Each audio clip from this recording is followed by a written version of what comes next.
여러분 안녕하십니까? 저는 오늘 이 시간에 요한계시록이 어떻게 열려지게 되고 또 그 열린 내용이 어떻게 일곱 교회에게 전달이 되는지에 대해서 여러분께 구체적으로 설명을 드리고자 합니다.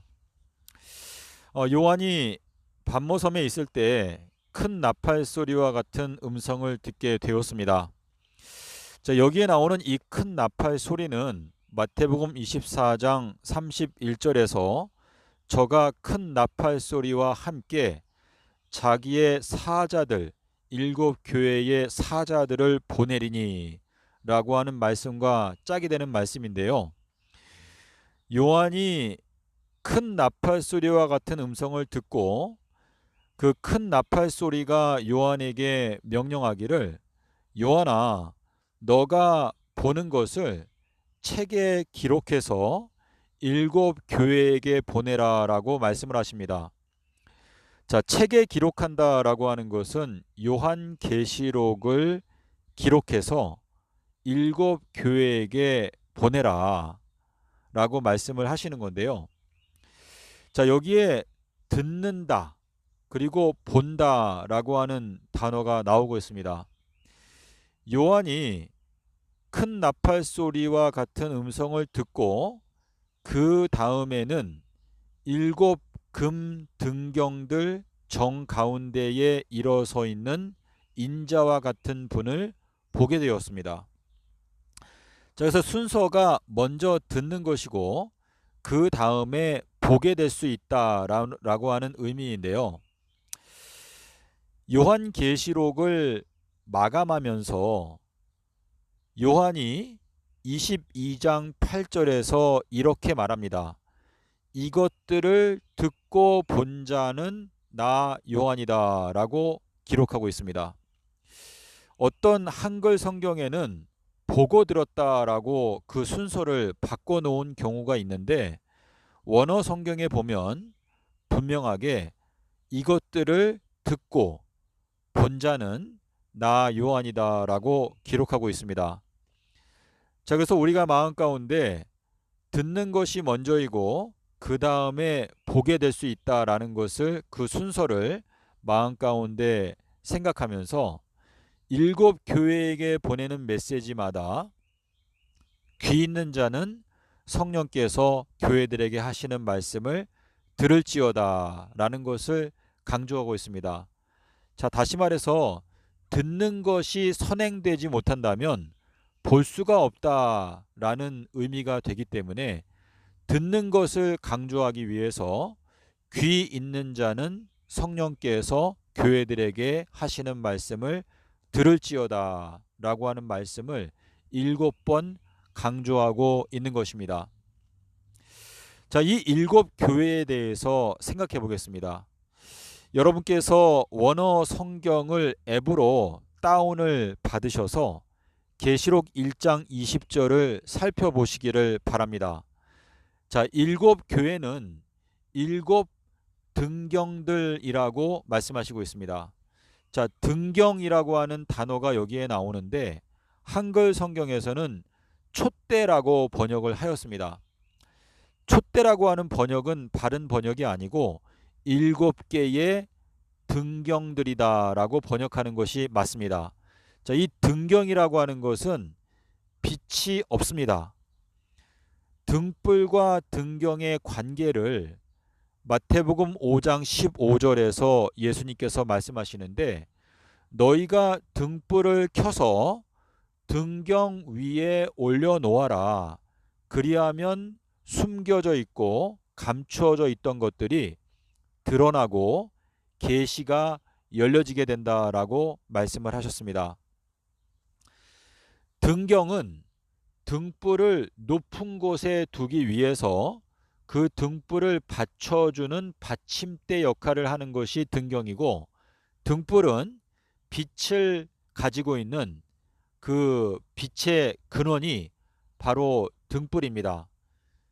자, 그래서 예수님께서 너희가 요한계시록의 말씀이 열려지기 위해서는 등불을 켜서 등경 위에 올려놓아라 라고 말씀을 하고 계시는 건데요. 마태, 마가, 누가복음에서 세 번에 걸쳐서 강조하시고 있습니다. 마태복음 5장 15절, 마가복음 4장 21절, 22절, 누가복음 8장 16절에서 세 번을 반복하여 말씀하시기를 등불을 켜서 등경 위에 올려놓아라. 그리하면 계시의 말씀이 열린다 라고 말씀하시고 있는데, 요한복음 5장 35절에서 요한은 켜서 비치는 등불이다 라고 예수님께서 말씀하셨습니다. 자, 요한은 다른 곳에 보면 침례 요한이라고 말씀하시는데, 이 침례 요한은 엘리야를 말하는데, 이 침례 요한이 켜서 비치는 등불이다 라고 말씀하시고 있습니다. 마태복음 21장 32절에서 침례 요한은 의의 길로서 메시지를 가지고 왔다 라고 말을 하는데요. 요한계시록 15장 3절에 보면 이긴 자들이 부르는 노래의 가사 속에 주님의 길이 의롭고 참되십니다 라고 고백하는 장면이 나옵니다. 자, 주님의 길은 요한복음 1장 23절에서 주의 길을 곧게 하라. 그리고 주님께서 걸어가신 그 길은 삼낮 삼밤 땅속에서라고 말씀하시고 있습니다. 자, 성령이 교회들에게 하시는 말씀을 들을지어다. 자, 귀 있는 자는 성령이 교회들에게 하시는 말씀을 들을지어다. 자, 성령께서 오셔서 하시는 일은 요한복음 14장 26절 27절에서 성령 보혜사가 오시면 너희들에게 평강에 관한 진리를 알게 하여 주실 것이다 라고 예수님께서 약속을 하셨습니다. 자, 그리고 엘리야, 등불, 이 등불의 역할은 누가복음 1장 79절에서 이 등불은 너희들을 평강의 길로 살렘의 길로 인도하여 줄 것이다 라고 예언하고 있습니다. 자, 그러므로 이 7교회에게 보내는 요한계시록의 그 내용은 등불 메시지다라는 것을 알 수가 있죠. 자, 7교회가 7등경들인데 이 7등경들이 요한계시록 말씀을 받아서 그 요한계시록 말씀을 높이 들어 올린다. 그렇게 되면 이 온 지구가 밝게 빛이 난다. 빛을 비추임을 받을 수 있다 라고 하는 의미인데요. 이 7교회가 7등경들이기 때문에 7교회의 사명은 등불을 높이 드는 것입니다. 자, 근데 주님께서 이 등불은 엘리야다, 침례 요한이다 라고 말씀을 하시고 있기 때문에 요한계시록 1장 1절에 나오는 그 천사, 그 사자는 엘리야의 영을 말하는 것이죠. 천사들은 부리는 영으로서 구원 얻을 자들을 섬기라고 보내심을 받는 하나님의 영이다 라고 말씀하시고 있는데, 그 엘리야의 영, 침례 요한을 도와주었던 그 영이 요한을 도와주고 요한이 그 등불 메시지를 깨닫고 그 등불 메시지를 7교회, 7등경들에게 보낸다. 그리고 두 증인, 두 등경에게 보낸다. 자, 계시록 11장 4절에는 두 등경, 두 증인이 두 등경이다. 그리고 계시록 1장 20절에서는 7교회가 7등경이다 라고 말씀을 하시고 있기 때문에 두 증인도 그리고 7교회도 등불을 높이 드는 것이 그들의 사명이다 라는 것을 저희가 알게 되는 것입니다. 자, 그래서 등불을 켜서 등경 위에 올려놓아라. 그리하면 계시의 말씀이 열린다 라고 말씀을 하시는데요. 자, 우리 창세기에 있는 말씀 잠깐 말씀드리면 창세기 21장 20절에 이스마엘이 광야에서 지내면서 위대한 활 쏘는 자가 되었다라고 기록하고 있습니다. 자, 근데 누가복음 2장 80절에 보게 되면 침례 요한은 이스라엘 앞에 나타나기 전까지 광야에서 지냈다라고 말하고 있습니다. 자, 이 광야라고 하는 것은 미드바르인데요. 이 미드바르라고 하는 이 광야라고 하는 히브리어 단어는 말씀을 뜻합니다. 다니엘서 8장 13절에 말씀이라고 하는 단어가 나오는데 그 히브리어 단어가 미드바르라고 기록되어져 있습니다. 자, 그래서 침례 요한이 이스라엘이 이긴 자라는 뜻이지 않습니까? 자, 이긴 자들의 눈에는 엘리야가 누구인지를 알아볼 수가 있죠. 자, 그래서 누가복음 2장 80절에서 침례 요한 엘리야가 이스라엘 이긴 자들 앞에 드러나게 될 때까지 그 침례 요한은 광야 하나님의 말씀 속에서 지낸다라고 기록하고 있는 것입니다. 자, 그런데 창세기 21장 20절에 보니까 이스마엘이 광야에서 지내는 동안에 그가 위대한 활 쏘는 자가 되었다라고 기록하고 있습니다. 자, 이 활 쏜다, 활이라고 하는 것은 캐세트, 무지개를 의미하는데 무지개와 활은 히브리어로 철자가 같죠. 캐세트. 자, 그런데 계시록 6장 2절에 보니까 흰말 탄 자가 무지개와 면류관을 갖고 있다라고 말하는데 이 무지개가 바로 활이죠. 에스겔 1장 28절에서 여호와의 영광을 설명할 때 바로 무지개라고 설명하고 있습니다. 자, 그래서 잠깐만요. 제가 좀 확인을 해볼 게 있어서 잠깐만 중단하겠습니다. 예, 그래서 그 에스겔 1장 28절에 그 무지개를 여호와의 영광의 형상의 모양이다라고 말하고 있는데 이 무지개가 활 그리고 활로 쏘는 것이 화살인데 이 화살이라고 하는 히브리어 단어가 하치라고 하는 단어로서 다니엘서 9장 27절에 나오는 가운데라고 하는 단어입니다. 그래서 이 가운데는 일주일의 가운데, 그러니까 예수님께서 수요일 날 돌아가신 그 진리를 염두에 두고 말씀을 하시는 건데요.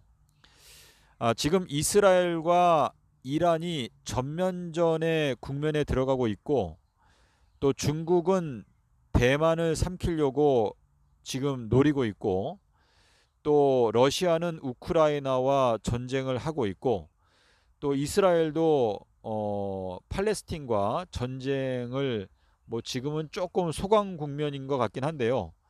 지금 전 세계가 전쟁의 소용돌이 속으로 빠져 들어가고 있는 게 두 번째 인이 떼어졌기 때문에 자, 두 번째 인에서 붉은 말이 나와서 큰 칼을 가지고 이 땅에서 화평을 제하여 버린다라고 말하고 있는데요. 자, 그 이유는 첫 번째 흰말 탄 자가 전파하고 있는 메시지를 이 현 기독교인들이 받아들이지 않고 짓밟아 버리고 있기 때문에 하나님의 진노가 임하여 붉은 말이 나오고 그 다음에 이 땅에서 화평이 제하여지고 있는 것인데 대한민국도 예외가 아니죠. 그래서 지금 흰말 탄 자가 면류관 그리고 무지개에 대해서 이제 면류관과 무지개를 갖고 있다라고 말하는데요. 자, 흰 옷은 성도들의 의로운 행실이다. 자, 의로운 길, 주님의 길, 삼낮삼밤 땅속에서 자, 이 면류관이라고 하는 것은 잠언 4장 7절부터 9절에 있는 내용을 보시면 지혜가 최고다. 지혜를 얻어라. 지혜가 너에게 면류관을 씌워줄 것이다. 라고 말씀을 하시고 있기 때문에 마태복음 12장 42절에서 말씀하시는 삼낮삼밤 땅속에서는 솔로몬의 지혜보다도 더 큰 지혜다라고 하신 말씀과 잠언 3장 18절에서 말씀하시는 지혜는 그 얻은 자에게 생명나무라 라고 말씀을 하셨습니다. 자, 이 내용을 통해서 백마탄자가 전파하는 메시지, 다시 말해서 삼낮 삼밤 땅속에서라고 하는 예수 그리스도의 지혜, 하나님의 지혜. 자, 고린도전서 2장에서 말씀하시는 그 하나님의 지혜를 현 기독교단이 거절하고 있기 때문에 붉은 말이 나오는 것이죠. 자, 그리고 활, 무지개를 갖고 있다. 자, 무지개는 활인데 이 활로 쏘는 것이 화살인데 그 수요의 십자가 진리, 이것이 에덴 동산 정중앙에 있었던 생명나무의 진리인데요. 이 수요의 십자가 진리를 거절하고 있는 현 기독교단의 악함으로 말미암아 주님께서 붉은 말을 보내시는 것이죠.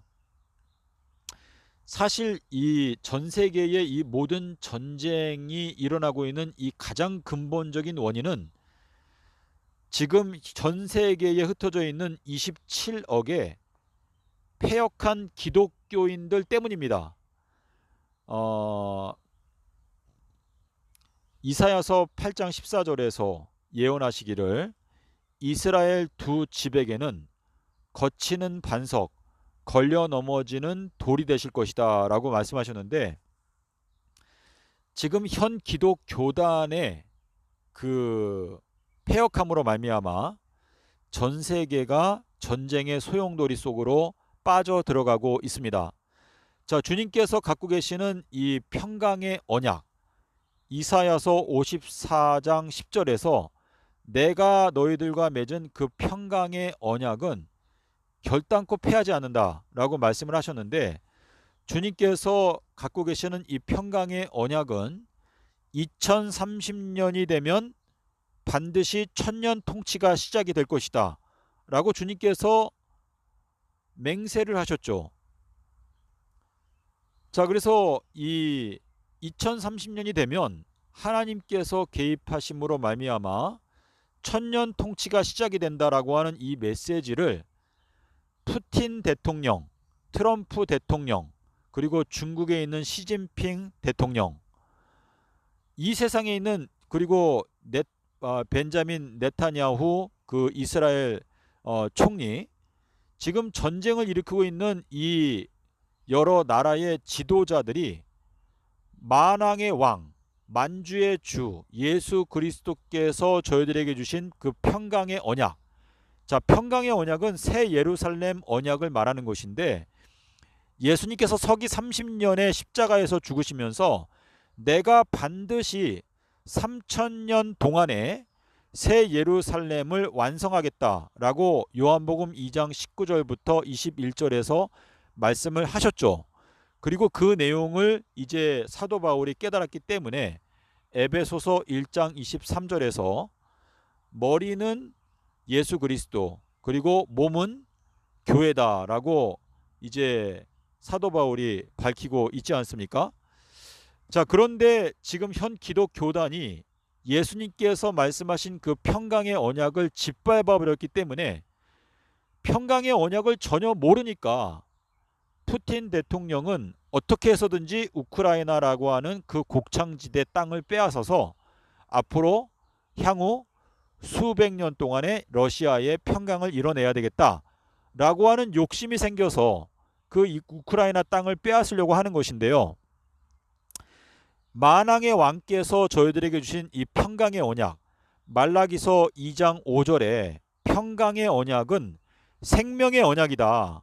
그런데 너희가 이 평강의 언약을 깨뜨렸기 때문에 내가 이제 언약의 사자를 보낼 건데, 그 언약의 사자가 와도 너희들은 그때의 그 언약의 사자가 전파하는 메시지를 듣지도 않을 것이고, 그 말씀을 깨닫고 일어서는 자가 거의 없을 것이다. 누가복음 18장 8절에서 인자가 올 때에 이 세상에서 믿음을 갖고 있는 자를 발견할 수가 있겠느냐라고 예수님께서 말씀을 하셨죠.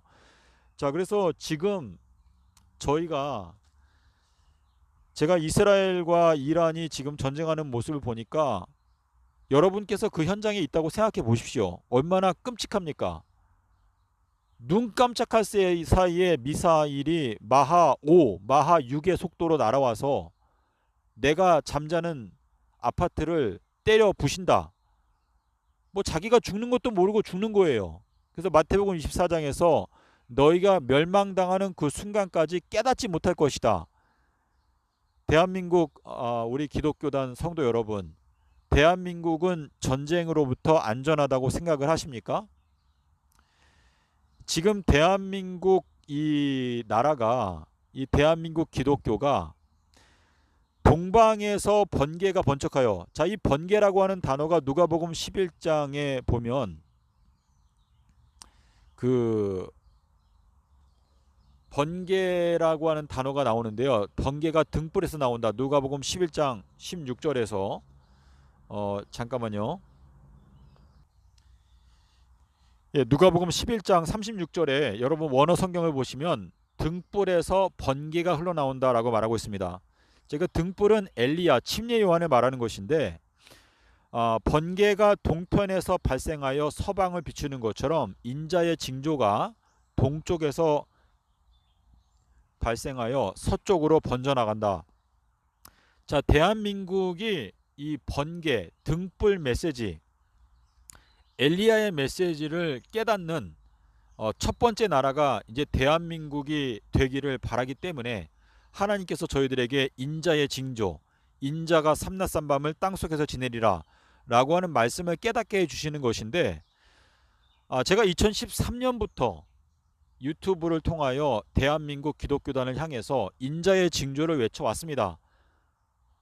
자, 우리 7교회의 사자들이 되고자 하는 이 열심히 있는 기도원의 300명의 그 요원들과 같은 그 한국 기독교단에 속해 있는 여러 성도 여러분, 여러분께서 용기를 내시기를 바랍니다.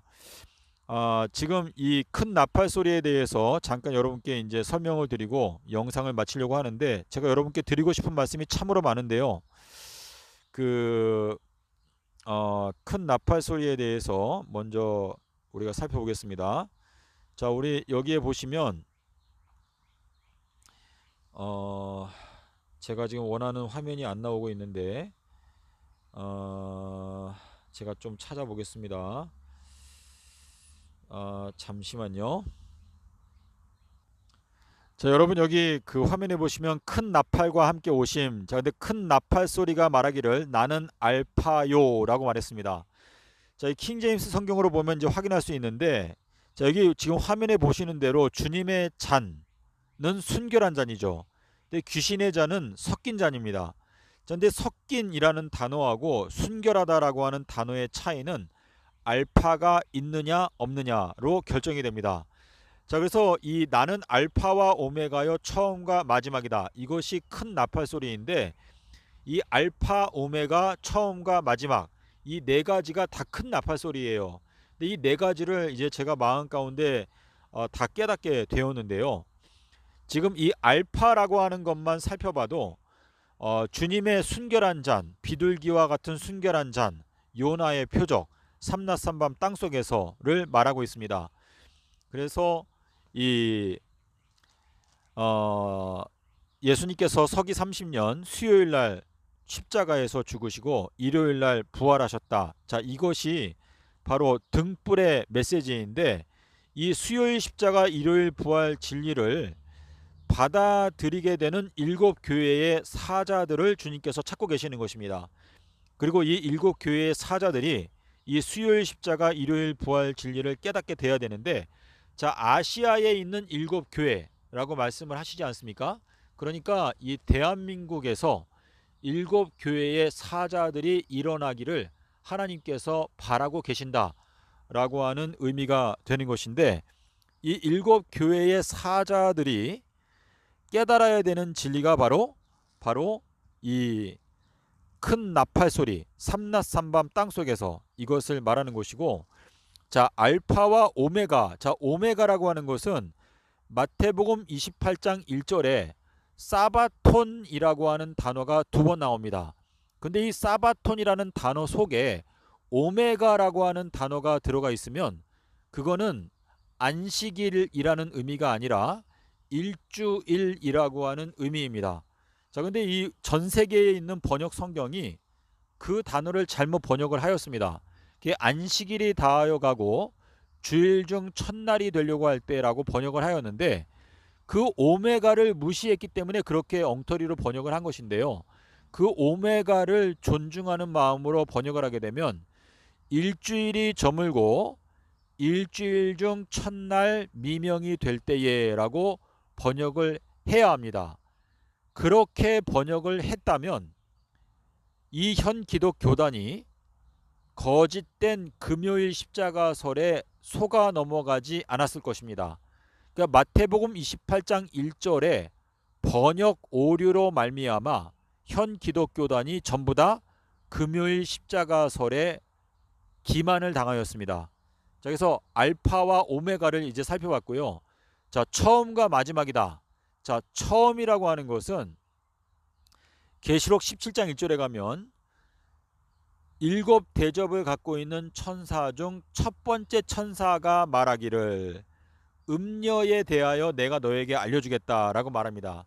자, 첫 번째 천사는 첫 번째 대접 재앙을 말하는 것인데, 자, 첫 번째 대접 재앙은 짐승의 표를 받은 자들에게 악하고 독한 헌대가 난다라고 말하고 있죠.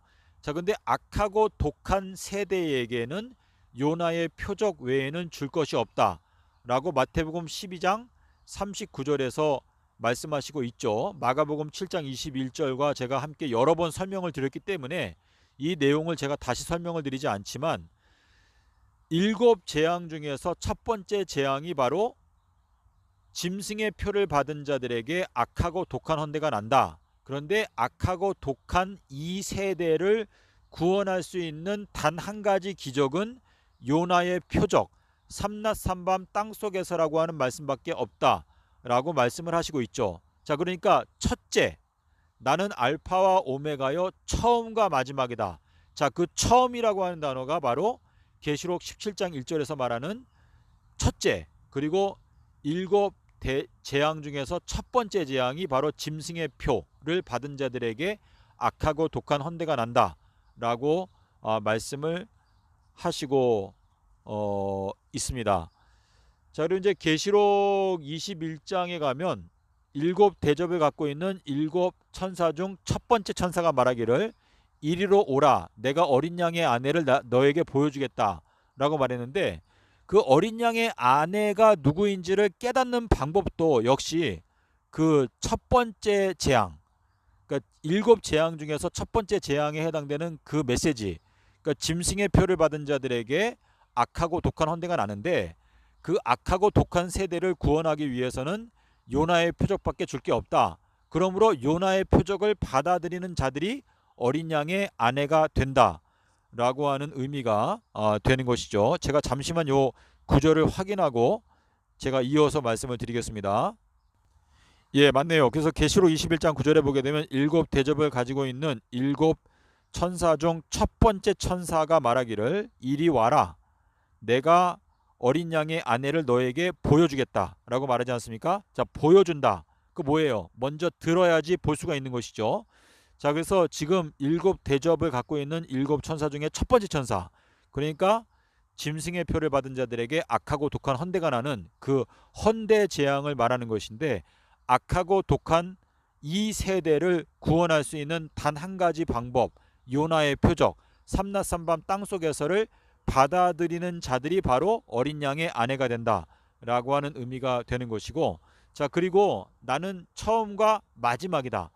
자, 이 마지막이라고 하는 것은 고린도전서 15장에서 마지막 나팔 소리에 홀연히 변화된다. 자, 마지막이라고 하는 단어가 계시록 15장에 나오죠.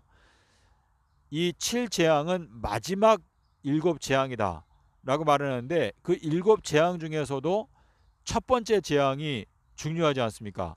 처음과 마지막이다. 그러니까 일곱 재앙이 마지막 일곱 재앙인데, 그 마지막 일곱 재앙들 중에서 첫 번째 재앙이 바로 짐승의 표를 받은 자들에게 악하고 독한 헌대가 난다. 자, 라고 말하는데요. 자, 처음과 마지막이고, 그러니까 하나님은 나는 알파이면서 오메가이고 처음이면서 마지막이다. 그런데 처음에 보내시는 메시지가 바로 창세기 3장 15절에 나오는 아담과 하와가 수요일날 선악과 열매를 따먹고 일요일날 가죽옷을 입었다. 그게 처음 태초의 메시지인데 그 메시지가 마지막 나팔, 그러니까 계시록 10장에서 말하는 일곱 번째 천사가 소리내는 날들, 막 일곱 번째 나팔을 불려고 할 때에 하나님의 비밀이 이루어진다 라고 말씀하시고 있는데, 그 마지막이라고 하는 것은 태초부터 아담과 하와가 범죄할 때로부터 전파해 왔던 메시지, 그것도 역시 요나의 표적을 말씀하고 계시는 것이죠. 자, 제가 뭐 여러 가지로 말씀을 드리느라고 드리긴 드렸는데 좀 두서없이 말씀을 드린 것 같아서 여러분께서 이해가 되실지는 모르겠지만, 제가 이제 마지막으로 요약을 하면 이렇습니다. 계시록 1장 1절에서 천사가 요한에게, 그리고 요한이 일곱 교회에게 메시지를 보내는데 주님께서 말씀하셨어요. 내가 나의 사자를 보내리니 그 엘리야를 보내겠다. 계시록 마태복음 17장 11절에서 엘리야가 와서 모든 것을 회복하리라 라고 말씀하시지 않습니까? 자, 그래서 엘리야가, 그러니까 엘리야의 영, 그러니까 천사는 사자죠, 사자. 그러니까 엘리야의 영이 와서 요한의 아들, 요나의 아들, 그 요나의 아들, 요한의 아들이 같은 사람인데요. 엘리야의 영은 천사죠. 천사들은 부리는 영이라고 말했습니다. 그래서 엘리야의 영은 미가엘의 영을 말하는 건데요. 그 엘리야의 영이 와서 요한의 아들, 요나의 아들을 깨우쳐주고, 그 요한의 아들, 요나의 아들이 등불 메시지를 깨닫고 그 등불 메시지를 일곱 교회에 보내는데, 그 일곱 교회 중에서 일곱 교회의 사자가 일어나야죠. 그래서 일곱 교회 중에서 그 등불 메시지를 받아들이게 되는 일곱 사자들이 일어나야지, 그 일곱 사자들이 그 등불 메시지를 깨닫고 그 등불 메시지를 일곱 교회들에게 전파해 줄 수가 있는 것이죠. 자, 이렇게 하면 여러분께서 어느 정도 이해가 되실 줄로 믿고 오늘은 제가 여기에서 영상을 마치도록 하겠습니다. 감사합니다.